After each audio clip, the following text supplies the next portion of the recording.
हाय। फी refund कब होगी और कैसे होगी, इसके ऊपर बहुत सारे कमेंट आ रहे हैं। इसके अलावा हमारे पास बहुत सारे ऐसे कमेंट आते हैं जो कि रिपीटेड मोड पे आते हैं, चाहे वो व्हाट्सएप पे आए चाहे यूट्यूब के कमेंट्स में आए। तो मैं आपको सारी चीज़ें एक एक करके बता दूंगा। हाय, मेरा नाम है अक्षय। लेकिन पहले आपको चैलेंज दे दूं। अब आपको पता है कि हमारा चैलेंज जो 75 डेज का था वो सिर्फ 5 दिन का बचा है, और आज हम आपको 2 दिन का चैलेंज और देंगे, जिसके बाद आपका चैलेंज बचा रहेगा सिर्फ 3 दिन का। तो शुरू करते हैं इस वीडियो को। और मैं ये उम्मीद करता हूं जिन लोग ने तैयारी अगस्त में शुरू कर दी थी उनकी तैयारी एकदम फाइनल मोड पे होगी, और जिन्होंने अभी तैयारी करनी शुरू करी है वो भी अच्छे से तैयारी कर रहे होंगे। देखिए, चैलेंज में आगे बढ़ते हुए मैं आपको बता दूं कि मैंने आपको 2 मॉक टेस्ट भेजे थे। एक मैंने आपको भेजा था कल 2 फरवरी को, और एक मैंने भेजा है आज 3 फरवरी को। ठीक है, तो ये दोनों मॉक टेस्ट आपको सॉल्व करने हैं, और मैं आपको बता दूं कुछ इस तरह से आज वाला मॉक टेस्ट दिखता है। ठीक है, तो इसको आपको सॉल्व करना है पूरा का पूरा। अब हम आ जाते हैं आपके कमेंट्स के ऊपर। एक एक करके सारे कमेंट्स देखते हैं जो बहुत इंपॉर्टेंट वाले। एक यूजर ने हमसे पूछा है, सर नोटिफिकेशन में CCC 80 घंटे का लिखा हुआ है और एग्जाम देकर डायरेक्ट कैंडिडेट में सिर्फ CCC सर्टिफिकेट मिला, तो क्या 80 आवर का ये वैलिड होगा? बिल्कुल वैलिड होगा। मैं आपको बता दूं, CCC अगर आपने नाइलेट या डोइक से भरा है तो वो अगर आप इस महीने भरते हैं तो अगला महीना छोड़ के आपको यहाँ पे एग्जाम देने को मिलता है। ठीक है, जिस भी महीने आप भरें पूरे साल ये फॉर्म आता रहता है। तो ये मान लिया जाता है कि इसके और इसके बीच आपके 80 दिन पूरे हो गए, भले ही आपने किया हो ना किया हो, सर्टिफिकेट में ये मान लिया जाता है। ठीक है, अगला क्वेश्चन देखते हैं। अगला क्वेश्चन हमसे पूछा जा रहा है कि सर मैंने RSCIT से कर रखा है, राजस्थान से कंप्यूटर कोर्स, वो वैलिड नहीं है। देखिए, मैं आपको बताऊं, RS से कर रखा है, कई लोगों ने HS से कर रखा है, बहुत सारे कंप्यूटर कोर्स कर रखे हैं, बहुत सारे आप हम लोग को अपनी डिग्रीज वगैरह भेजते हो। वो वैलिड इसलिए नहीं है क्योंकि गवर्नमेंट ने एक मानक बना रखा है CCC का, जो कि गवर्नमेंट अप्रूव्ड होता है। ठीक है, ये गवर्नमेंट ने अपनी तरफ से अप्रूव कर रखा है। इसमें होता क्या है कि ये एग्जाम गवर्नमेंट खुद लेती है और उन्हीं के सेंटर्स पे होता है, जबकि बाकी जो भी आपके सर्टिफिकेट होते हैं या तो वो वैलिड होते हैं, उनका प्रॉपर एग्जाम होता है, या तो वो ऐसे भी बन जाते हैं। कई सारे इंस्टीट्यूट जो ISO सर्टिफाइड होते हैं वो ऐसे भी पैसा लेके बना के दे देते हैं, ADCA DCA वगैरह वगैरह का। तो इस वजह से गवर्नमेंट इन सबको नहीं मानती है, सिर्फ CCC को मानती है, क्योंकि गवर्नमेंट कहती है ये एग्जाम हमने खुद कराया है। और सिर्फ 590 रुपए का ये फॉर्म होता है। आपको गवर्नमेंट की वेबसाइट पे जाके ये फॉर्म भर देना है और आराम से आप इस पेपर को निकाल सकते हो। लाइफ टाइम वैलिडिटी होती है, इसमें कोई डरने वाली बात नहीं है, बहुत ही आसान सा पेपर होता है। अगला देखिए, सर मेरा 2013 में सीटेट में 98 है, 2015 में कौन सा वैलिड होगा? मैं आपको बता दूं, आपका इनमें से कोई वैलिड नहीं होगा, क्योंकि 2013 और 2015 में सीटेट की वैलिडिटी 7 ईयर्स की थी। ठीक है, और अब 2015 को बीते हुए हो गए हैं 9 साल और 2013 को बीते हुए हो गए हैं 11 साल। तो इस वजह से अब ये नहीं वैलिड होगा। इसके बाद जो अभी सीटेट लेटेस्ट वाले आए मेरे ख्याल से 2021 से या 2022 वाले, तो उसमें यह बोला गया था कि सीटेट की वैलिडिटी लाइफ टाइम होगी, लेकिन पहले वाले जो सीटेट है उनकी वैलिडिटी 7 साल की होती है, इसलिए ये वाले वैलिड नहीं होंगे। ठीक है, अगले क्वेश्चन पे आते हैं। अगला क्वेश्चन देखिए, हमसे पूछा जा रहा है, सर एक बात पूछनी है, पंजाबी लैंग्वेज में पंजाब की हिस्ट्री भी आएगी क्या? तो मैं आपको बता दूं, पंजाब की हिस्ट्री कोई पंजाब की या पंजाबी से रिलेटेड कोई हिस्ट्री नहीं आएगी।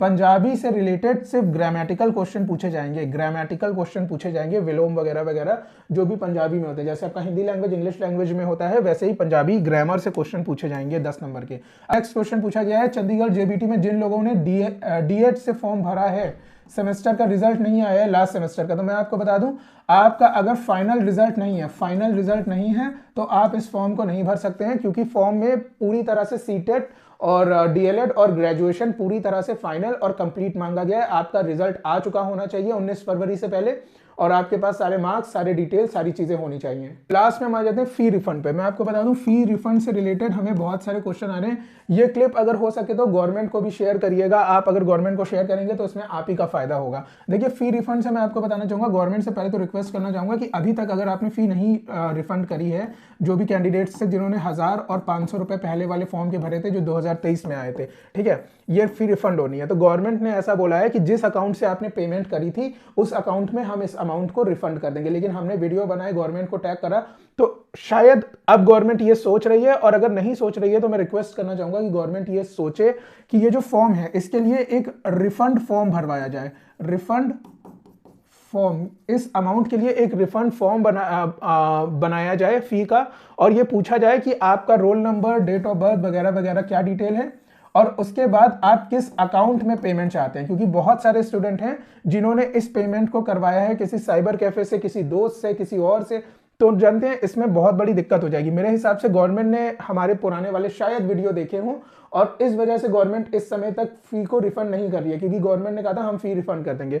मेरे हिसाब से गवर्नमेंट एक ऐसा डेटाबेस बनाएगी जिसमें कि अकाउंट के डिटेल मांगे जाएंगे और आपकी फी रिफंड होगी। इसीलिए अभी तक फी रिफंड नहीं हो रही है। और मैं गवर्नमेंट से एक और चीज रिक्वेस्ट करना चाहूंगा, अगर ये वीडियो उन तक पहुंचता है, कि आप प्लीज जल्दी से जल्दी फी रिफंड कर दें। हमारे पास आप कमेंट सेक्शन में भी देख सकते हो, बहुत सारे मैसेजेस ऐसे आते हैं कि सर हम सेल्फ सफिशिएंट नहीं है, हमारे पास इतने पैसे नहीं है कि हम जब तक पुरानी वाली फी ना आए तब तक दोबारा फॉर्म भर सके। हालांकि 1,000 रुपए कोई बहुत बड़ी बात नहीं होती है, 500 रुपए अगर आपकी रिजर्वेशन है कैटेगरी और फीस आपकी 500 है तो बहुत बड़ी बात नहीं होती, लेकिन कुछ लोगों के लिए ये बहुत बड़ी बात है। तो गवर्नमेंट से मेरी रिक्वेस्ट है, जल्द से जल्द आप फी को रिफंड कर दीजिए इनकी, और ये वाला जो सिस्टम है इसको अपनाते हुए आप फी को रिफंड करिए। मेरे हिसाब से कि मुझे ऐसा लग रहा है कि पुराना वाला वीडियो जो हमने टैग करा था बार बार गवर्नमेंट को ट्विटर पे, इस वजह से गवर्नमेंट के संज्ञान में ये बात आई है और गवर्नमेंट को भी समझ में आई है कि अगर हम सेम अकाउंट में जो है पैसे को डाल देंगे तो साइबर कैफे वाले को या फिर जहां से भी पेमेंट कराई है वहां पे पैसा चला जाएगा, और जो स्टूडेंट है जिसने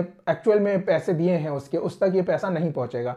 तो मेरी भी रिक्वेस्ट दोबारा गवर्नमेंट से यही रहेगी कि आप ये डेटाबेस बना के, जैसे सेंट्रल रेलवे की भर्ती आई थी, उन्होंने फी को रिफंड करा था 500 रुपए सारे स्टूडेंट के, आप भी कुछ इस तरह से करने की कोशिश करें तो इससे स्टूडेंट्स का बहुत भला हो जाएगा। तो फी रिफंड के बारे में यही स्टेटस है कि अभी तक किसी की फी रिफंड नहीं हुई है, आपको डरने की जरूरत नहीं है। जब भी फी रिफंड होगी गवर्नमेंट अपनी वेबसाइट पे बताएगी, आपको कहीं और जाने की जरूरत नहीं है, किसी और से पूछने की जरूरत नहीं है, कोई और आपके पैसे नहीं देगा, ना ही दिलवा पाएगा। सिर्फ गवर्नमेंट ही जहां पे आपने पैसे जमा करें चंडीगढ़ जेबीटी की साइट से, वहीं से नोटिफिकेशन आएगा, वहीं से ऑफिशियल जानकारी आएगी, उसके बाद ही हम आपको कुछ बता सकते हैं।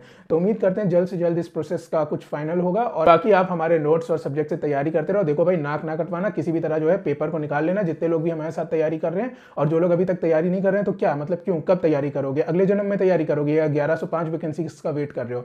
जल्दी से तैयारी करिए, दिए गए नंबर पर हमें व्हाट्सएप करिए और डिस्क्रिप्शन बॉक्स में जाके हमारे टेलीग्राम और व्हाट्सएप के लिंक को ज्वाइन कर लीजिए। तो मिलते हैं आपसे फिर नेक्स्ट चैलेंजेस में, तब तक के लिए थैंक यू सो मच।